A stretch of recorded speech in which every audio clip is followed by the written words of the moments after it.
of you awesome scuba divers out there, welcome to Scuba Diving Magazine, your very favourite place for the latest scuba diving news and gear reviews. Now, I was reading an article by Audrey Cudel in our magazine. I'll pop a link to the description so that you can have a read of it as well. And the article was all about hand signals and communicating underwater.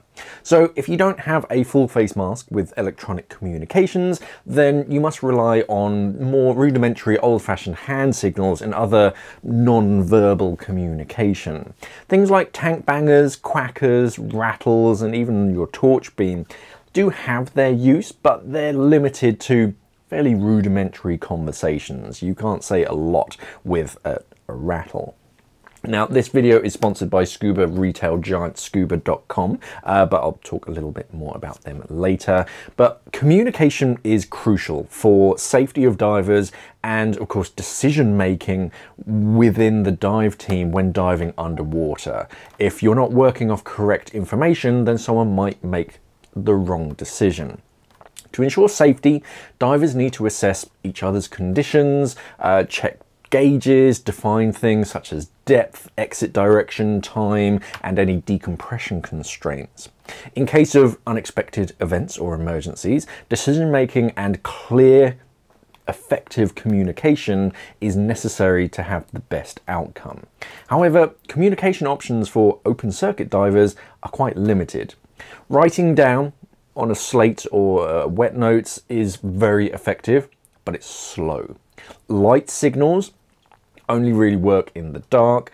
Touch signals are even more limited because you have to physically touch one another. And voice communication through full face masks is expensive. It's sometimes unreliable. It's not particularly popular outside of scientific projects or commercial work. Most divers prefer to keep the underwater experience as quiet as possible anyway. They don't want a radio continually talking in their ear. For the most part, we're left with 2 hands and 10 fingers to engage in some kind of conversation. Some techies will actually argue that 1 hand and 5 fingers must suffice, as the fact that the other hand might be busy with a light or a spool or some kind of other tool. They don't want to have to put something down or secure it to be able to say something, so you only have 1 hand to use.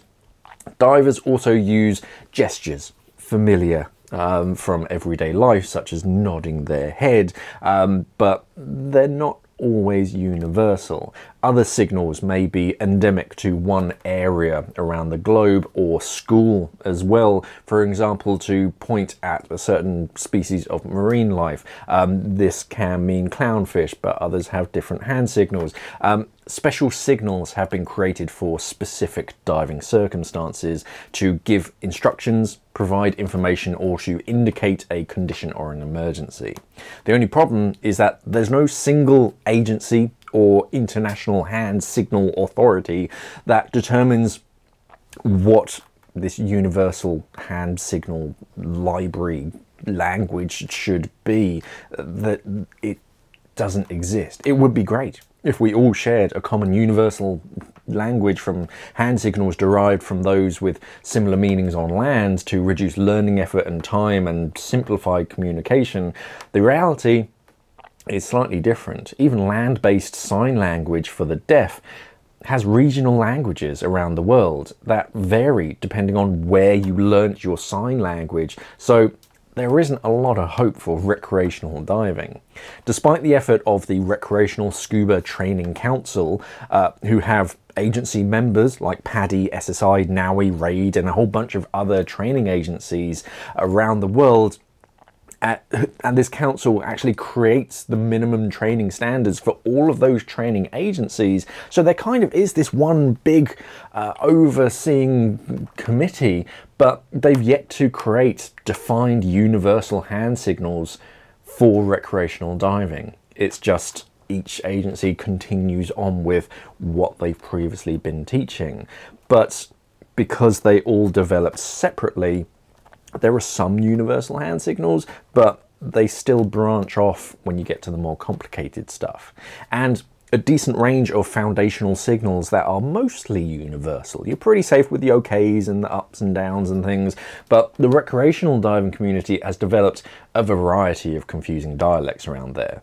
The number 100 is a common separator. For many divers, T actually means 100, or sometimes, depending on who taught you, it means half a tank, which if you're diving a 200 bar tank is about 100. But when it comes to actually signaling the number 100, what do? Do they do the T? Do they do 10 fingers? Does that mean 100, or does it mean 10? Or does it mean just stop right there? Context is obviously very important when it comes to that, but overlapping signals can produce mixed signals. This diversity can make communication between divers imperfect at best and just non-existent at worst. In recreational diving, frequent in-depth communication is quite rare. You kind of check that your buddy's okay every now and then. You ask them how much gas they have once or twice if you're interested, and when to do your safety stop at the end. But if you don't know the signal for something, you of course just resort to ordering food in a foreign country by pointing more and more aggressively until they actually get the message. But during like a normal recreational dive, there isn't a great deal of proper communication outside of just pointing at something interesting. Scuba.com is your one-stop shop to find all of the top scuba diving brands, from the classic big brands like Aqualung, Atomic, Cressy Mares, Scuba Pro, as well as new and exciting brands, as well as having their online dive store that offers free shipping and a pressure-free fit guarantee, where if your suit doesn't fit you quite right, then Scuba.com will send you the next size and collect the wrong one free of charge. But yes, Scuba.com is far more than just a website full of shiny new diving equipment. They also have two dive shops, one near Newport Beach in California and the other on West 17th Street in Manhattan. Here you can try on and buy diving equipment, and Scuba.com also teaches scuba diving classes. They run guided scuba diving tours, they service diving equipment, and they have the Pacific Coast Dive Club if you want to join up and get some diving in. If you're in the market for some new scuba diving equipment, then head over to scuba.com. It's a really easy website to remember. It's literally scuba.com, or you can click on this link up here, or there's going to be the same one down in the description underneath this video. In technical diving, the situation is quite different. Despite the variety of training agencies out there, the tech community can actually pride itself on speaking one common language. Necessitated by the greater risk compared to recreational diving, tech diving signals are one-handed, using 5 fingers with some special adaptations when the hand is covered by mitts or 3-fingered gloves. Information is often provided using a signal to indicate the subject, such as pressure, followed by a number. And they're very clear, definitive signals so that you know your buddy is getting the message. Numbers are indicated by a sequence of digits. Instead of like 100s, 50s and 10s, digits from 1 up to 5 are given with the fingers pointing upwards and the palm facing outwards, whilst digits from 6 to 9 are given with the hand held horizontally and the palm facing inwards. 10, being a double-digit number, requires a 1 followed by a closed OK for a 0, so it's 1, 0. As a rule, instead of doing that for 10, the thumb is avoided wherever possible to avoid confusion with the thumbs up signal for end the dive or that signal. So we tend to stop at 9 and then go straight to 10. Technical diving usually involves decompression and or overhead environments. Specific one-handed signals have been developed for both, and they're shared among all technical divers, no matter their background, for the closest thing to a universal diving language. Another major difference between recreational and technical communication is the avoidance of everyday gestures. Techies don't like room for interpretation or trusting the obvious. Instead, they crave for clarity. through the confirmation of any given hand signals. Communication is not just about delivering information, but also making sure that it's been properly received and understood. Confirmation plays a major role in avoiding loss of information and is critical for the team's safety. Each diver returns back the signal that they have seen, and the other diver then checks that yes, they did get the right message and you're both on the same page. With that in mind, it might be worth looking up some other scuba diving languages and becoming a bit more bilingual yourself. And if you're diving with a new buddy, remember to go over your hand signals before you even get dressed. You don't want to be 30 meters down and your buddy throws up some kind of hand signal that you have no clue about and be confused about why they're now swimming away from you. It's useful to go over your hand signals beforehand and maybe try to become a bit more bilingual. If you want to be a better diver, then one great way to do that is to improve your communication skills. Don't rush through your signals and consider what your buddy can actually see as well.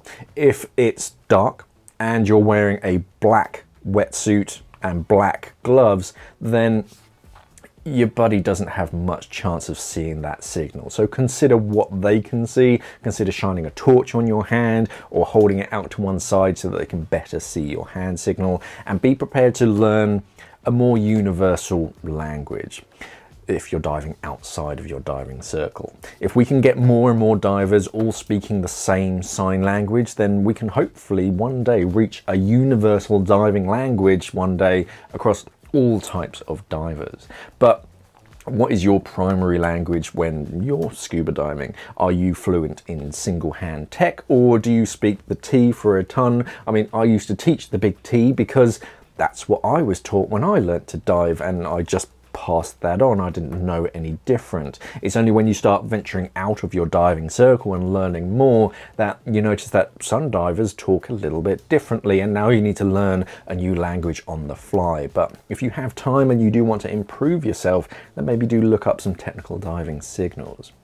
Remember to head over to scuba.com, today's sponsor, and of course Audrey's article. Links are going to be down in the description below. But before you go, please remember to like and subscribe to the channel by clicking on the subscribe button. And if you're interested in me creating a tech hand signal guide, then just let me know down in the comments below. Thank you for watching, everybody, and of course, safe diving.